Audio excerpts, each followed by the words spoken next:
This is my video review of Birdman. I think it's more of an analysis of some of the themes and some influences that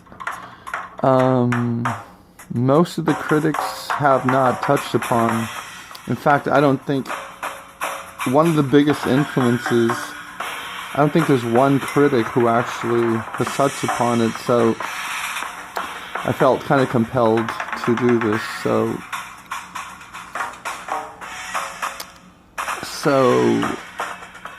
let's walk through the film. Let me lower this.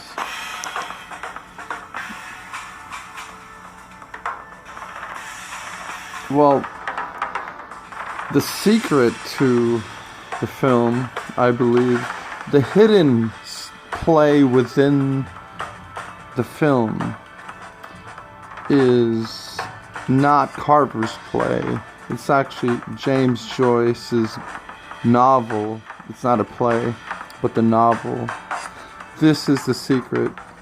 This is the thing that I was watching an interview with the director of Birdman, and it's the thing that he won't tell you. He wants it to be a secret, because that would kind of ruin it if you think about it. At least before you see it. So I think the film has a lot to owe to James Joyce and his portrait of the artist as a young man. And so when you first open on the first page of Portrait of the Artist as a Young Man, you see this quote, and it's by Ovid, and it's from Ovid's Metamorphosis. And the translation into English is, and he turns his mind to other unknown arts. So right off the bat, you get the sense that this is some kind of exploration of art. And the character, James Joyce's character here, let's go back here.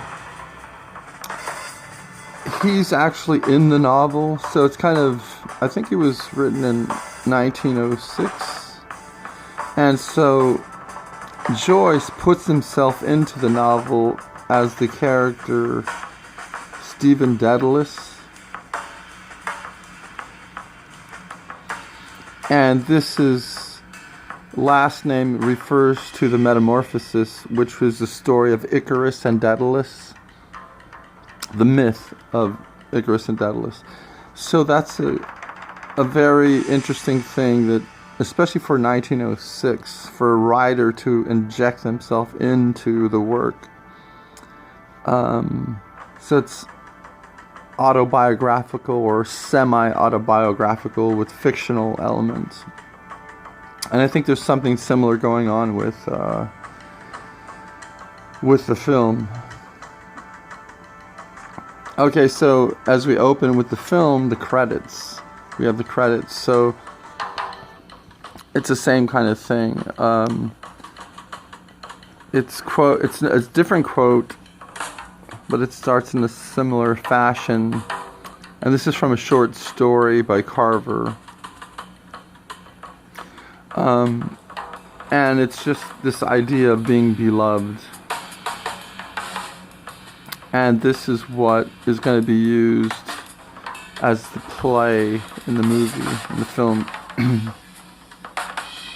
Okay, going back to Joyce. So once again, Joyce injects himself, but he uses Ovid's Metamorphosis, the story of Icarus and Daedalus. And I think we're all familiar with this myth. And this is the primary motif, mythical motif, in Birdman. And nobody really explores this. I don't think I've seen any reviewer really explore this. And so that's why I'm doing this. I think it's much deeper. Let's go back to the myth itself. So just quickly, So Poseidon gives King Minos a white bull that he should sacrifice to the gods. That's how the myth starts. And instead of sacrificing the bull, he keeps it for his own, because it's a beautiful white bull. So instead of sacrificing it, and so Poseidon is enraged, so decides to have the queen lust for the bull. And so the two give birth, or she gives birth, the queen gives birth to the Minotaur, which is this beast. It's half human, half bull. And so the Minotaur, this monstrous creature, needed to be contained, so King Minos hired Daedalus, the craftsman, the artist, to create a labyrinth to imprison the beast. And Daedalus did such an intricate and well-crafted job of creating this complex labyrinth that he himself was caught within the labyrinth, and so was his son Icarus. So that's the story that it's based on. And this is straight out of Joyce. So James Joyce used this.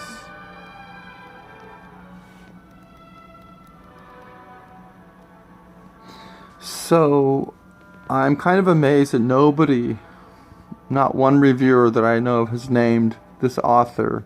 And I don't think this movie would be possible without Joyce's novel. Let's go back to the story. So if you remember, Icarus fell.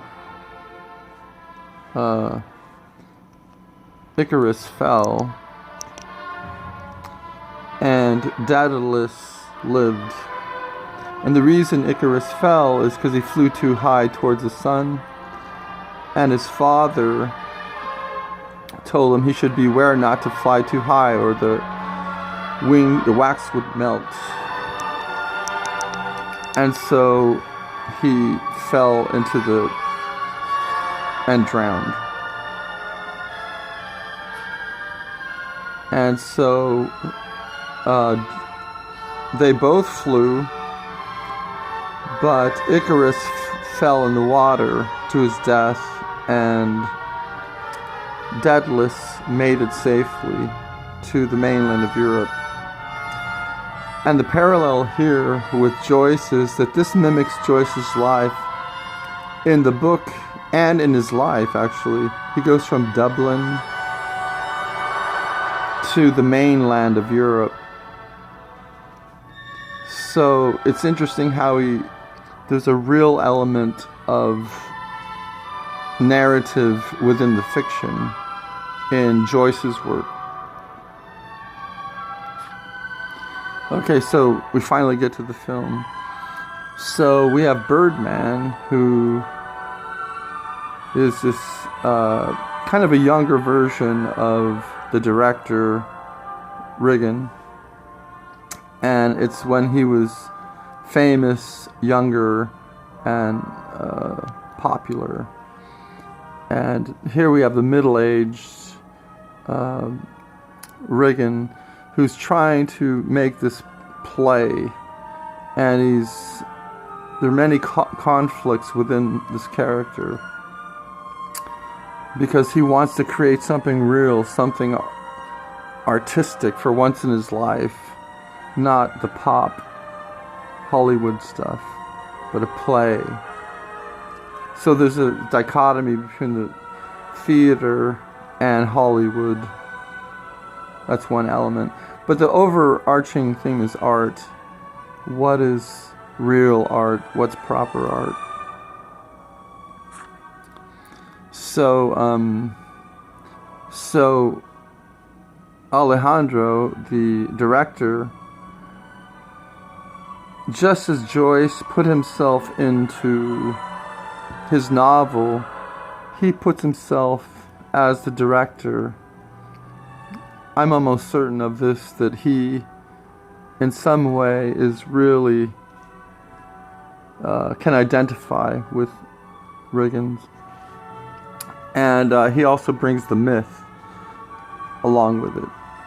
So he's borrowing from Joyce. And then he has to create a labyrinth, because that's what Joyce did, and he's really influenced by Joyce here. So, but his labyrinth is within the halls of the theater. So, if you remember the film, there are all these narrow hallways, and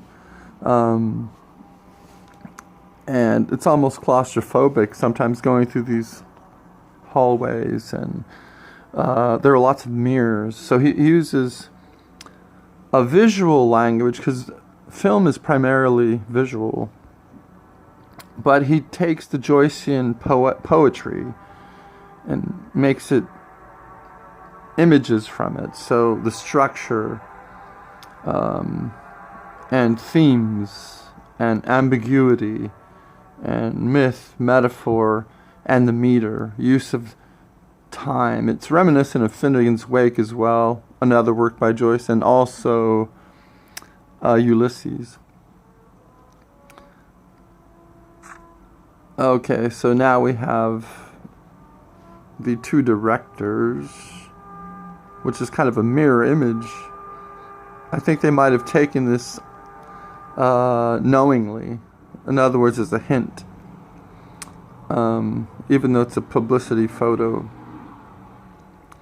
So this pretty much sets the stage. And once again, this is all from James Joyce. And that's why they never mention it. This is the secret novel that the film is really based on. This is the themes, the structure. A lot of it has to do with Joyce. Okay, so the Minotaur, since it's half human and half bull, it has two sides. One is the feminine side and one is the masculine. So Shiner, the character, represents the beast, represents that which you cannot control, represents the masculine principle. And here she represents, in a similar way, the feminine side of that. Because remember, the Minotaur is half and half, right? And this is also the realm of the unconscious. So the director, Riggin, has neglected his daughter, right? And this is also a point of conflict for him as a director. And once again, there are lots of these shots as well. So in a way, he's kind of an antagonist. I wouldn't say he was the biggest antagonist of the movie, but he's one source of conflict. And if you split this right down, it looks like a mirror almost, like a mirror image. Just keep that in mind. He uses a lot of these devices to make the maze more complicated and confusing. Okay, so then we have Shiner as this kind of uncontrollable, he's a threat to the play. He's in conflict with the director. The director is kind of afraid of him. And also he's becoming close to his distance relationship with his daughter. And once again, here you have the mirror kind of thing going on.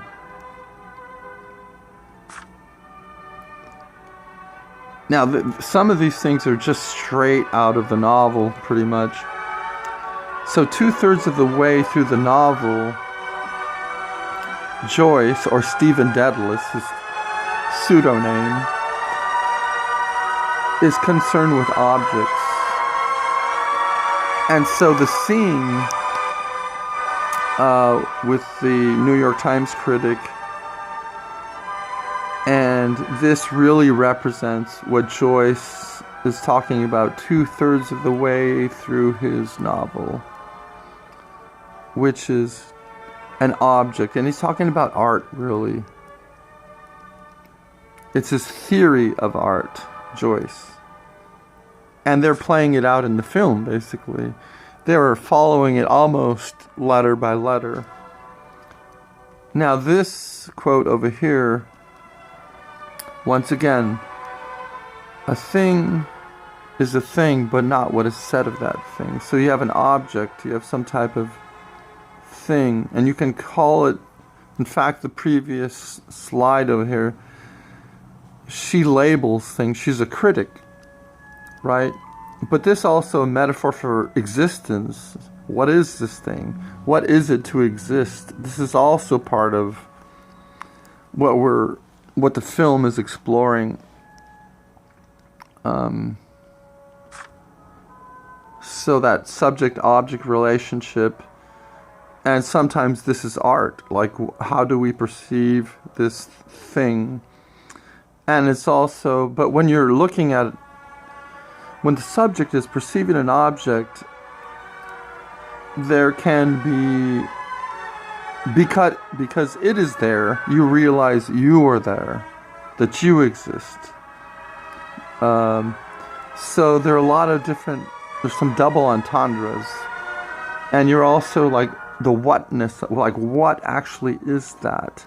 What can we know? In other words, that's why within the secondary title of the film involves the word ignorance. And that's what it's referring to. Whatness. What do we know? What the limitations of knowing and their value, to understand the value. So going back to Joyce again, he comes up and they're really talking exactly about his theory in the film. This is why I'm making this video, and this is why I'm so surprised no one got this. So he comes with this theory of aesthetic arrest straight from the book, and they put it into the film. And basically what it is he takes this from Aquinas, James Joyce does, and he reinterprets it as wholeness, harmony, and radiance. So basically you have an object.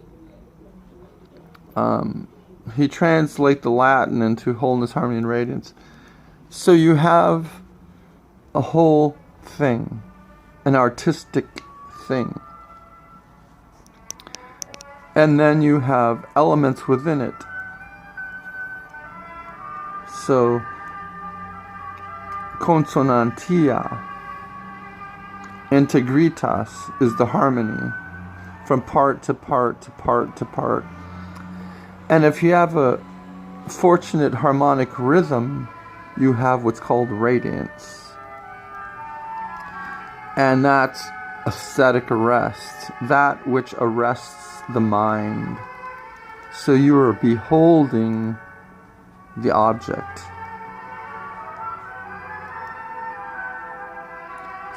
That's definitely in the film, especially in the scenes with the critic. Let's leave that for a minute and let's talk about objects. Once again, flower, flowers, flower, right? So these are all metaphors, and they're used in different ways. The flowers, I believe, the flower is metaphorical. It symbolizes his daughter in a certain sense, and at the same time symbolizes the object. an object of beauty, symbolizes art, symbolizes existence. Like, what is this thing doing in the world? What is that thing? So there are many meanings, and the writers and the director did a great job of really getting that across. Now, in these two different scenes, they are exactly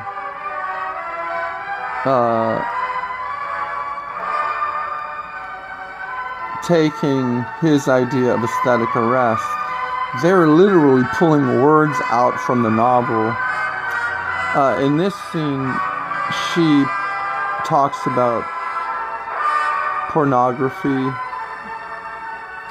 and she speaks of propaganda. Right? These are two words that Joyce specifically used in his work. And the funny thing here is that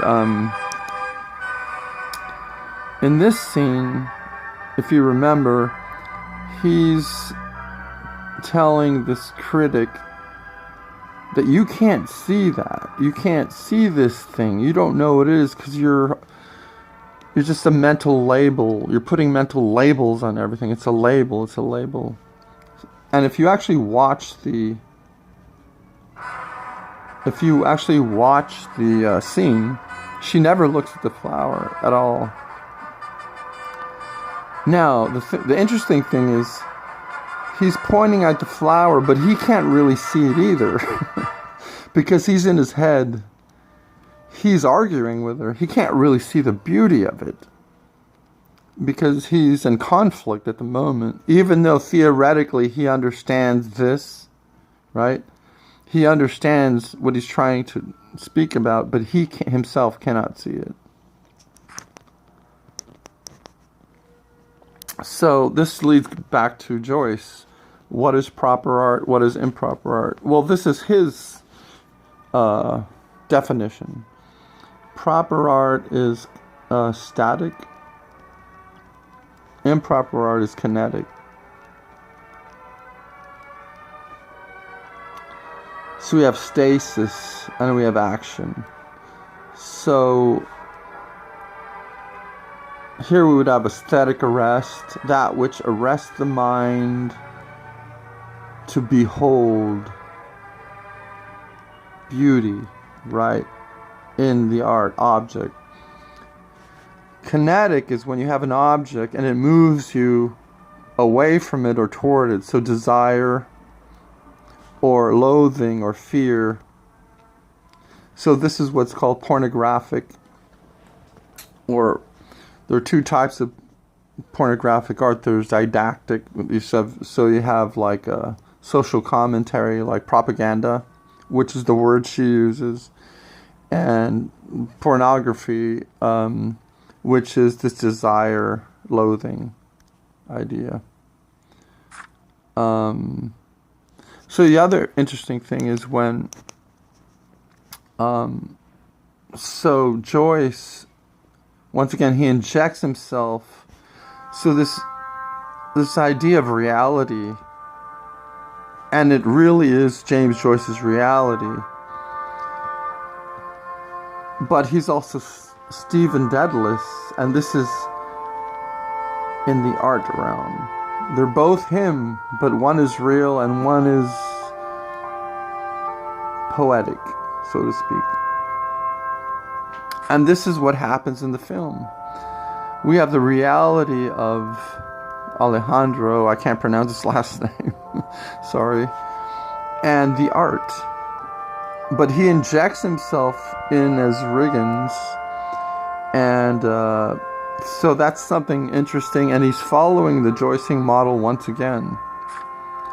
Okay, and if you look at all these amazing states of being within this one film for this one character, and I think Keaton did an amazing job with this. But to look at these photos, I would never think this is a comedy. Now remember, film is a visual language, and this is deeper than a comedy.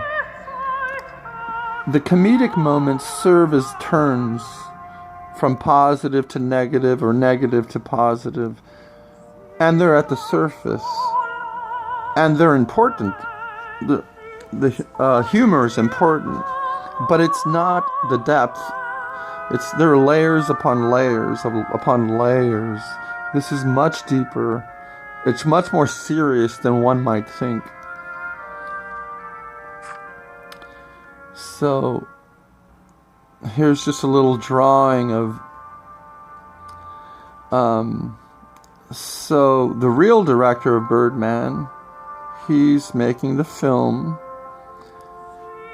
and Riggins' play, his character in the play, is based on Carver's short story.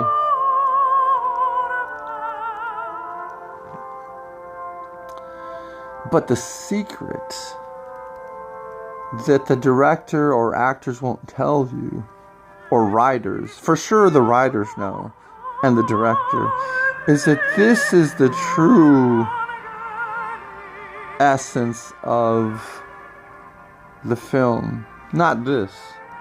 This just throws in this idea of love and to be loved and of being to be loved, right? This is the real depth of the piece, much of it anyway. So let's move on to some other things. Okay. I thought it was fantastic how you have this drummer who breaks through that fourth wall, because you see him, especially when he's actually in the theatrical, when he's in the theater, and you're going through this maze, once again, within the theater, a labyrinth of these almost like tunnels, right? And you see this guy playing, or then you see him on the street playing. He is the soundtrack, much of the soundtrack. But at the same time, he's also the meter, the rhythm. He is time, also represents time in life. Time, living in the field of time. So the drums, the sound is a character. The drummer is a character. So that's interesting. So the different uses of sound. So then next we have the fantasy music when he's flying, right? And then we have this heartbreaking music when that homeless crazy guy is screaming at the top of his lungs, and he's quoting from The Idiot, I believe, or something like that. And you have so here you have real film score. This is meant to make you feel something, but secretly. In other words, it's trying to get you feel something. This is fake. It wants the audience to perceive it as fake, as kind of that fantasy, flying moments. Okay, what's next? So the play within the play. So Shiner is a method actor, and so when if his character is drunk, he drinks. That's what method actors do. So we have this conflict because he might make this whole thing fall apart. The interesting thing too is that at moments the acting within the play itself is fake. It's false. You sense that they're overacting. And at moments, like when Riggins really is going to kill himself, you realize it's genuine. It's very true. He's not faking anything. So you have all these complications, right? And so that's something to think about. And then you say, where is the art within this? And I think it goes between, sometimes they'll show moments of grace within the fantasy, and sometimes they'll show the falseness within the play. And I think one of the most authentic performances, acting, was actually this man, the homeless guy, or he's on the street.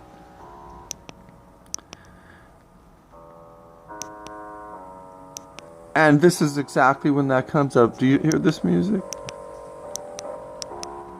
He's walking out of that bar just after seeing the critic. And the sadness of this. And you hear the piano at the low register. This is one of the most beautiful and moving moments of the film. And then you have the cello come in, and then it slowly builds. And then you sense the sadness of what it means to be in the world. Because Riggin, in a way, is all of us. We live in the field of time. And the temporal world is a form of suffering. To live is to suffer in a certain way. Because we grow old. We die. This is the beauty of this amazing scene where he's totally lost. And I think that that's probably one of my favorite scenes, if not the favorite scene. It's certainly the most moving scene, for sure. So what does it mean to exist? To be an object in the world. To see the beauty within that.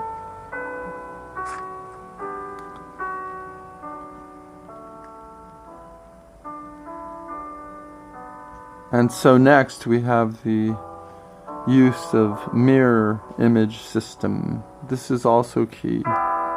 This widens the labyrinth.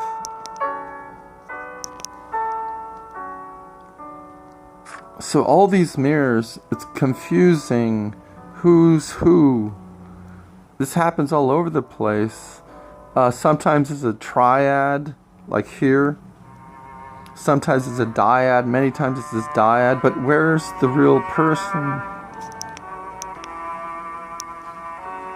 And here as well.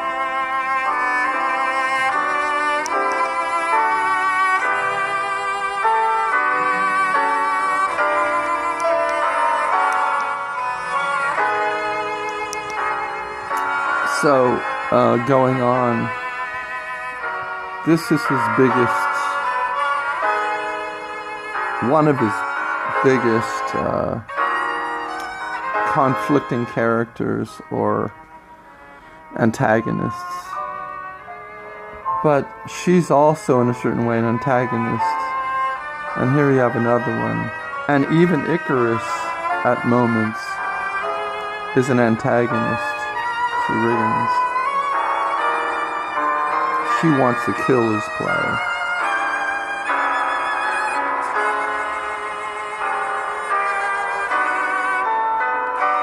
So he did a beautiful job here of setting up this tension between the two key roles of the daughter and father.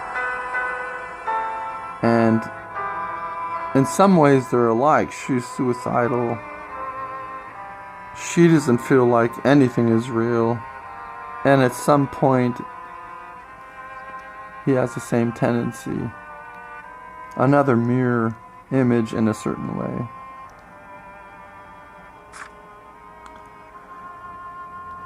And now the scene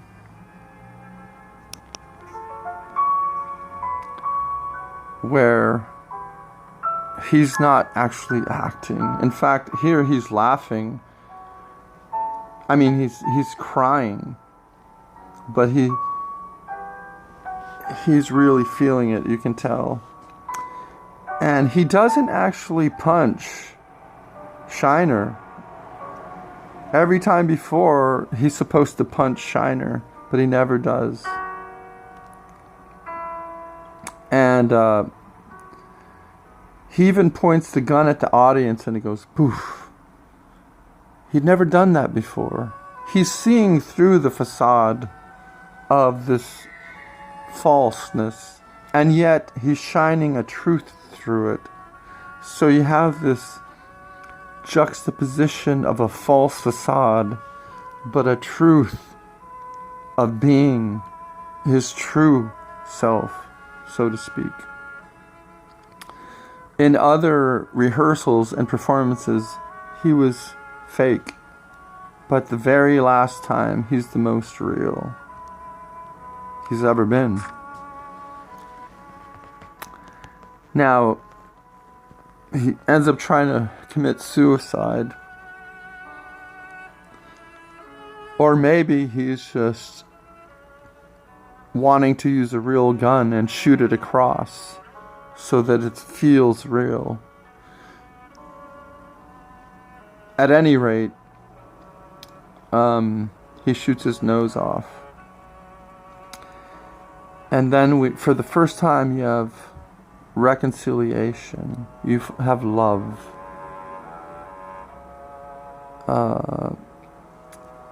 So we have tension and resolution, which is with his daughter. That conflict comes to an end. Once again, you see the flowers. And do you remember the moment she gives him the flowers and he can't smell them? That's out of Carver's play. When he's talking about the guy in the body cast who's talking through a mouth hole and he can't see his wife. This is another mirror image of that. The same thing. It's amazing. It's beautiful the way this was done. Here, once you have the mask again. And then we have the fall of Icarus. Icarus dies. After she gives him the flower, she goes to get a vase. And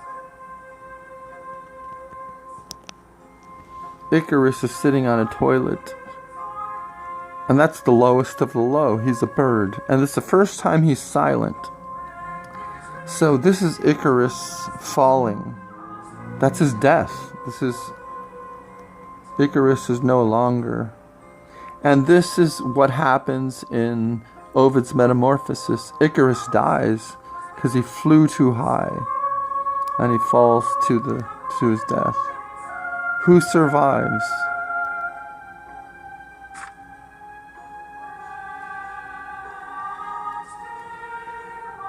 Now, why would he want to commit suicide at this moment? If you think about it, it doesn't make sense. He sees the birds flying.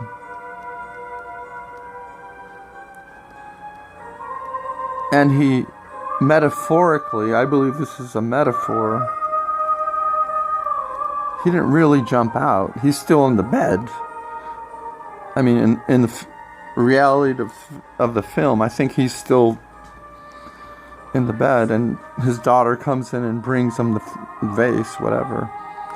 But it doesn't even matter if my interpretation is correct or not, because what's important is actually the metaphor, not the literal interpretation, but the fact that he is not Icarus. He flies away. Now this is a spiritual release, or I don't like that word, let's say psychological release. And this is why she's smiling. Why would she smile if her dad had jumped out the window? She wouldn't. So he didn't die, in my opinion. And he's not Icarus. He's Daedalus. The one who survived. The father. He's older.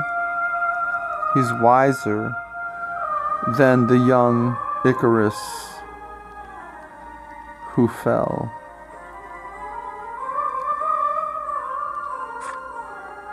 So, this is just a little image about how aesthetic arrests, and you might be asking, well, why am I bringing in Nirvana? Because it's in here. In fact, the very opening scene, we see him meditating. He's floating in the air in the lotus position. So, and this has to do with Joyce's idea, remember, aesthetic arrest. It's the equivalent of Nirvana, or psychological release from the world of time. And I thought James Joyce knew this perfectly, and it's fantastic that they actually put it in the film. So we have the lotus position. This is in his room, right? The Buddha. Flight. This is release. Nobody's actually flying. This is a metaphor for psychological release. It's release from the psyche.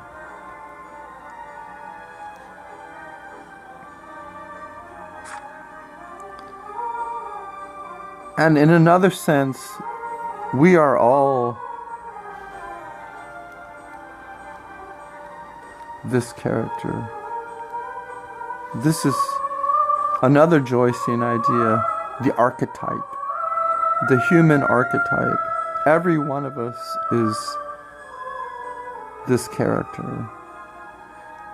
And in a sense, we can read this in a way where every character was an aspect of himself. As we have conflicting energies within ourselves. The falseness of being, the truth, the role playing. I think that's another level as well. And they're all floating through at the same time. One is not right and wrong, they're all true. And that's what makes the film so amazing, is the fact that all of this is happening at the same time. And that creates the labyrinth. Once again, it goes back to Joyce. And this idea of the archetype is in Finnegan's Wake, which is James Joyce's last novel. Huge novel.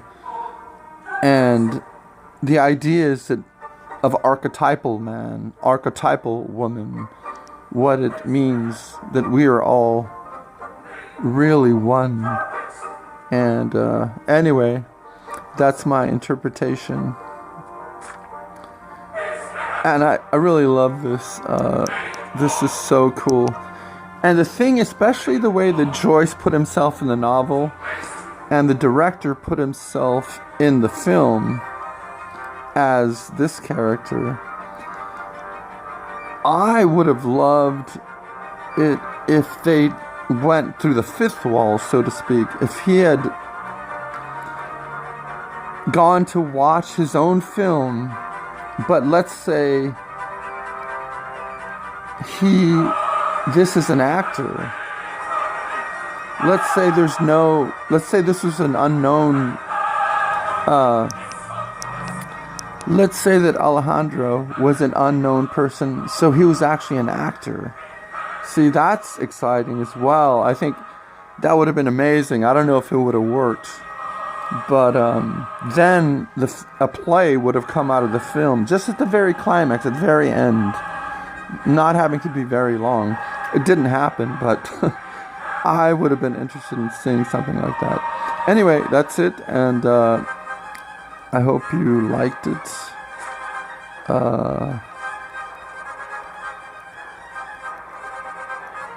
And let me know what you think. I might be totally wrong, but You might agree, you might disagree. That's okay. Leave comments. But I think with the Joycean themes I'm talking about, there's no doubt. I mean, it's just so much of Joyce in there. I have no doubt, especially the uses of Ovid and the Icarus and Daedalus, and the way, and his aesthetic theories. It's impossible. I mean, and anyway, but that's what they're hiding from you. James Joyce. Because he's the key. Have a good day. If I can turn this off.